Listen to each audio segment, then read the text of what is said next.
প্ৰিয় দৰ্শক, আপুনি কেতিয়াবা ভাবিছেনে যে মোৰ প্ৰিয়জন কিয় মোৰ পৰা দূৰত থাকে? মোৰ প্ৰেমত কিয় মিলন নাই?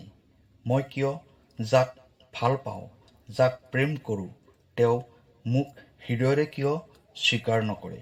আপুনি কাৰোবাক ভাল পায়, তেওঁ কিন্তু আপোনাক ভাল নাপায়, নাইবা আপোনাক তেওঁ ভাল পায় নে নেপায় আপুনি সেইটো নাজানে। আপোনাৰ প্ৰতি তেওঁৰ মনত কি অনুভৱ আপুনি বুজিব পৰা নাই। তেওঁৰ মনত আপোনাৰ প্ৰতি কি অনুভৱ আছে সেইটো জানিব বিচাৰে নেকি?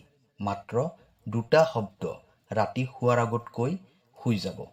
এটা একেবাৰে সৰু উপায়ৰ কথা ক'ব বিচাৰিছোঁ। মাত্ৰ ৰাতি আপুনি বিচনাত শোৱাৰ আগত দুটা শব্দ কৈ শুই যাব লাগে। যদি আপুনি শুদ্ধভাৱে সঠিকভাৱে এই প্ৰয়োগটো কৰিব পাৰে। এইখিনিতে এটা কথা কৈ লওঁ, এই প্ৰয়োগটো মহিলা পুৰুষ সকলোৱে কৰিব পাৰে, ল'ৰা ছোৱালী সকলোৱে কৰিব পাৰে। এই প্ৰয়োগটো কৰাৰ ফলত তথা এই প্ৰয়োগটো আপুনি যাৰ বাবে কৰিব সেই ব্যক্তিজন আপোনাৰ বাবে পাগল হৈ যাব। এটা কথা কেৱল মনত ৰাখিব, আজিৰ এই ভিডিঅ'টোত যি বশীকৰণৰ কথা কৈছোঁ এইটো কেৱল প্ৰেম বশীকৰণ হয়। এইটো বশীকৰণেও সন্মুখৰ ব্যক্তিজনক আকৰ্ষণ কৰিব, কিন্তু আমি কোৱা অন্য বশীকৰণবোৰতকৈ এইটো অলপ বেলেগ বশীকৰণ হয়। ইয়াৰ আগৰ ভিডিঅ'ত আমি যি বশীকৰণৰ কথা কৈছিলোঁ তাত কোৱা হৈছিল যে এই বশীকৰণৰ দ্বাৰা আপুনি বিপৰীত লিংগক আকৰ্ষণ কৰিব পাৰিব। আপুনি যদি মহিলা হয় তেনেহ'লে যিকোনো পুৰুষ আপোনাৰ প্ৰতি আকৰ্ষিত হ'ব, নাইবা আপুনি যদি পুৰুষ হয় যিকোনো মহিলা আপোনাৰ ফালে আকৰ্ষিত হ'ব। আপুনি কেতিয়াবা শাহুৰ নামত কৰিব পাৰিব, শাহু আকৰ্ষিত হ'ব। অফিচৰ বছৰ নামত কৰিলে বছ আকৰ্ষিত হ'ব। কিন্তু আজি যিটো বশীকৰণৰ কথা আপোনাক ক'বলৈ গৈ আছোঁ, এই বশীকৰণৰ প্ৰয়োগটো ভুলতেও আন ব্যক্তিৰ বাবে নকৰিব। এইটো প্ৰেম বশীকৰণ হয়। এইটো বশীকৰণ কেৱল প্ৰেমিক প্ৰেমিকাসকলৰ বাবেহে, অৰ্থাৎ আপুনি যাক ভাল পায়, যাক আপুনি মনে প্ৰাণে প্ৰেম কৰে, ভাল পায়, তেওঁৰ বাবে আপুনি এই প্ৰয়োগটো কৰিব পাৰিব। আপুনি যিজনী ছোৱালীক ভাল পায় সেই ছোৱালীজনীয়ে যাতে আপোনাৰ প্ৰতি আৰু অধিক আকৰ্ষিত হয়, সেই ক্ষেত্ৰত আপুনি এই বশীকৰণটো কৰিব পাৰিব। নাইবা আপুনি যিজন ল'ৰাক ভাল পায় সেই ল'ৰাজন যাতে আপোনাৰ প্ৰতি আৰু অধিক আকৰ্ষিত হয়, সেই ক্ষেত্ৰতে আপুনি এই প্ৰয়োগটো কৰিব পাৰিব। তেওঁ দৌৰি আহিব আপোনাৰ ওচৰলৈ, সকলোবোৰ এৰি থৈ আপোনাৰ ওচৰলৈ তেওঁ আহিব। প্ৰিয় দৰ্শক, যদি আপোনাৰ ব্যৱসায়ত কিবা সমস্যা হৈ আছে, আপোনাৰ বিবাহত কিবা সমস্যা হৈ আছে, আপোনাৰ প্ৰেমৰ ক্ষেত্ৰত কিবা সমস্যা হৈ আছে, নাইবা আপোনাৰ চাকৰিক লৈ কিবা সমস্যা হৈ আছে, আপোনাৰ স্বাস্থ্যক লৈ সমস্যা হৈ আছে, তেনেহ'লে ভিডিঅ'ৰ স্ক্ৰীণত দিয়া নাম্বাৰত আমাৰ সৈতে যোগাযোগ কৰিব।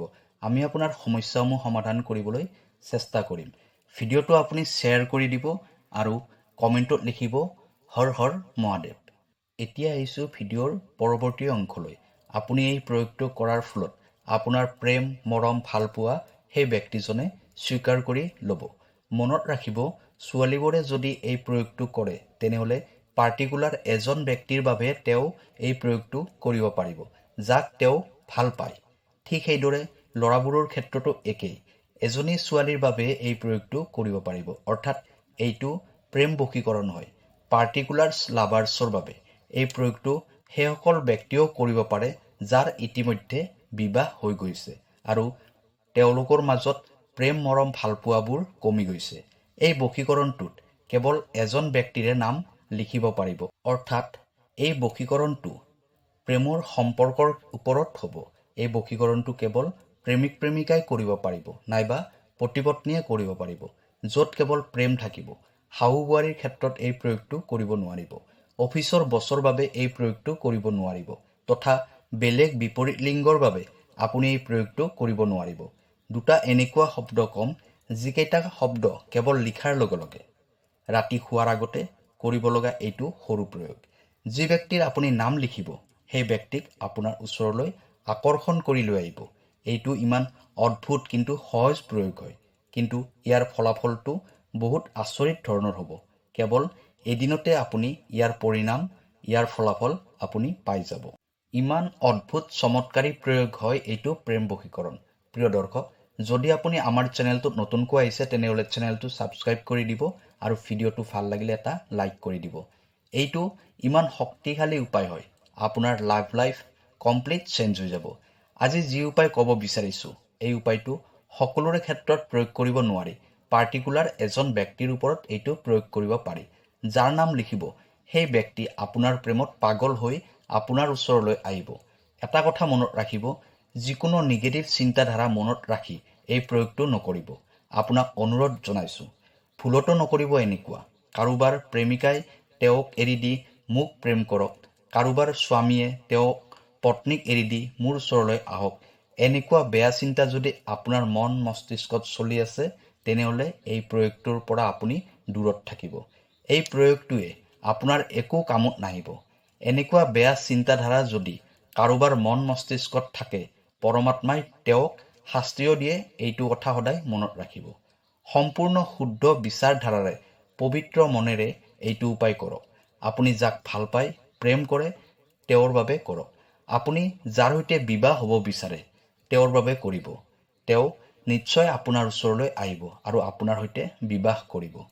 এই পবিত্ৰ সম্পৰ্কটো জন্ম জন্মান্তৰলৈ থাকিব। আৰু যদি আপুনি আপোনাৰ পত্নীৰ বাবে কৰে নাইবা আপোনাৰ স্বামীৰ বাবে কৰে, তেনেহ'লে দুয়োজনৰ মাজত এনেকুৱা এটা এট্ৰাকশ্যন বাঢ়িব, এনেকুৱা এটা আকৰ্ষণ বাঢ়িব যে মানুহে চাই থাকিব আপোনালোক দুয়োজনক। মানুহে প্ৰশংসা কৰিব আপোনালোকক যে ইমান মৰম আছে এই স্বামী স্ত্ৰীৰ মাজত। এনেকুৱা অদ্ভুত হয়, চমৎকাৰিক হয় এই দুটা শব্দ। তেনেহ'লে জানি লওঁ আহক কেনেকৈ কৰিব লাগিব, কোনদিনা কৰিব লাগিব। এই প্ৰয়োগটো যাতে 100% সফল হৈ তৎক্ষণাত আপুনি ফলাফল পাব পাৰে। এখন বগা ৰঙৰ কাগজ ল'ব, সম্পূৰ্ণ বগা কাগজ ল'ব লাগিব, লাইন নথকা কাগজ ল'ব। এটা ক'লা মাৰ্কাৰ কলম নাইবা ক'লা যিকোনো এটা কলম ল'ব পাৰিব।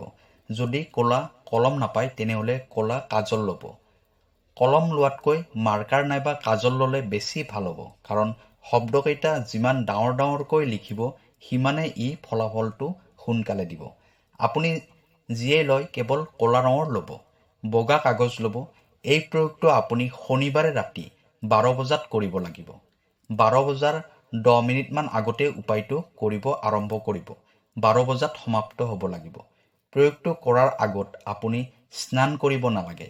ৰাতিপুৱা স্নান কৰিছে যেতিয়া হৈ গ'ল আৰু। মাত্ৰ প্ৰয়োগটো কৰাৰ আগত হাত ভৰি মুখ ভালদৰে ধুই ল'ব। সেই দিনটোত আপুনি নিৰামিষ ভোজন কৰিব।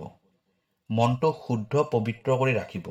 জ্বলাই দিয়াৰ বাবে এটা লাইটাৰ নাইবা এটা দিয়াচলাই ল'ব। এটা কলম ল'ব আৰু এখন কাগজ ল'ব আৰু একো ল'ব নালাগে। এই প্ৰয়োগটো কৰাৰ সময়ত যাতে আপোনাক কোনেও দেখা নাপায়, সেইখিনি সময়ত যাতে আপোনাক কোনেও আমনি কৰিব নোৱাৰে। চাদৰ ওপৰত যাব নাইবা ঘৰৰ চোতালত বহিব পাৰে। শান্তিৰে ধুনীয়াকৈ বহি লওক। আপুনি পশ্চিম ফালে মুখ কৰি বহি ল'ব। আসন পাৰি বহিব নালাগে, আপুনি মাটিত এনেই বহি লওক। কাগজখন সন্মুখত ৰাখিব। তাৰপিছত সেই এজন ব্যক্তিৰ নাম লিখিব। আপুনি যাক ভাল পায়, প্ৰেম কৰে, সেই ব্যক্তিজনৰ নাম লিখক। তাৰপিছত সেই নামটোৰ তলত দুটা শব্দ লিখিব লাগিব।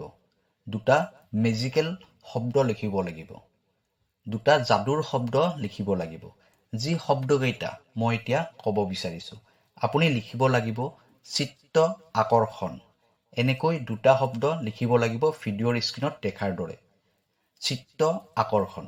এনেকৈ লিখি কাগজখন আপোনাৰ সন্মুখত ৰাখিব। তাৰপিছত চকু বন্ধ কৰি নিজৰ প্ৰেমিক প্ৰেমিকাক, স্বামী স্ত্ৰীক এনেকৈ হৃদয়ৰ গভীৰৰ পৰা অনুভৱ কৰক যেন তেওঁ আপোনাৰ সন্মুখত বহি আপোনাৰ ফালে চাই হাঁহি আছে। নিজৰ পাৰ্টনাৰক বহুত হৃদয়ৰ গভীৰৰ পৰা মনত পেলাওক। এনেকুৱা লাগিছে যেন তেওঁ আহি গৈছে আপোনাৰ ওচৰলৈ। আমাৰ সকলোৰে মনৰ ভিতৰতে সেই শক্তিটো থাকে যে কোনোবা ব্যক্তি বিদেশত থাকিলেও তেওঁক আমি অন্তৰৰ গভীৰ কোণৰ পৰা মনত পেলাই সেই ব্যক্তিক আমাৰ ওচৰলৈ লৈ আহিব পাৰোঁ। এইটো এটা অনুভৱ।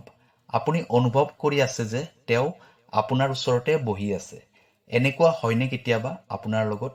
যদি হয়, তেনেহ'লে এনেকুৱা শক্তিৰ সৈতে তেওঁক মনত পেলাওক। আপুনি যি বিচাৰে সেইটো আপুনি চকু মুদি অনুভৱ কৰিবলৈ চেষ্টা কৰক। আপুনি বিবাহ হ'ব বিচাৰে, আপুনি চকু মুদি চাবলৈ চেষ্টা কৰক যে আপোনালোক দুয়োজনৰ বিবাহ সম্পন্ন হৈ আছে। আপুনি বিচাৰিছে যে তেওঁ আকৌ আপোনাৰ জীৱনলৈ ঘূৰি আহক। আপোনালোকে ঘূৰা ফুৰা কৰিব, কথা পাতিব, এটা ভাল সম্পৰ্ক তৈয়াৰ হওক। আপুনি প্ৰেজেণ্ট টেন্সত কথাবোৰ অনুভৱ কৰক। যদি আপোনালোক দুয়োজন স্বামী স্ত্ৰী হয়, খুব ধুনীয়াকৈ ঘৰত আছে, সুখ শান্তিৰে হাঁহি ধেমালিৰে পাৰ কৰি আছে সময়বোৰ, এনেকৈ গভীৰভাৱে অনুভৱ কৰক। এনেকুৱা লাগিছে যেন আপুনি সকলোবোৰ চকুৰ সন্মুখত দেখি আছে। ইমান মৰম ভালপোৱা আছে আপোনালোক দুয়োজনৰ মাজত। সুখ শান্তিৰে একেলগে জীৱন অতিবাহিত কৰি আছে। সম্পূৰ্ণ পজিটিভ চিন্তাধাৰাৰে এইটো অনুভৱ কৰিব। তাৰপিছত আপুনি সেই কাগজখনৰ 4টা ভাঁজ কৰি ল'ব। 4টা ভাঁজ কৰাৰ পিছত কাগজখন আপোনাৰ হাতৰ মুঠিত ল'ব। তাৰপিছত দুবাৰ আপোনাৰ পাৰ্টনাৰৰ নাম ল'ব আৰু দুবাৰ কাগজখন ফু মাৰি দিব। ফু মৰাৰ পিছত পশ্চিম ফালে মুখ কৰি লাইটাৰ মাৰি এই কাগজখন সম্পূৰ্ণৰূপে জ্বলাই দিব। সম্পূৰ্ণ জ্বলাই দিব যাতে অলপো ৰৈ নাথাকে। কাগজখন জ্বলাই দিয়াৰ পিছত যিখিনি ছাই ৰৈ যাব সেইখিনি পানী ঢালি উটুৱাই দিব। এতিয়া কাগজখনত আপুনি যিজন ব্যক্তিৰ নাম লিখিছিল সেই ব্যক্তিজন এতিয়া আপোনাৰ বশ হৈ গ'ল। এই কথাটো আপুনি মানি লওক। বহুত শক্তিশালী হয় এইটো প্ৰয়োগ। প্ৰিয় দৰ্শক, আপুনি এবাৰ উপায়টো নিশ্চয় কৰি চাওক। সেই ব্যক্তিজন যাক আপুনি ভাল পায়, যাক আপুনি প্ৰেম কৰে, সেই ব্যক্তিজন নিশ্চয় আপোনাৰ ওচৰলৈ আকৌ ঘূৰি আহিব। আশা কৰোঁ ভিডিঅ'টো আপোনাৰ ভাল লাগিছে। আজিলৈ ইমানতে সামৰণি মাৰিছোঁ। ধন্যবাদ।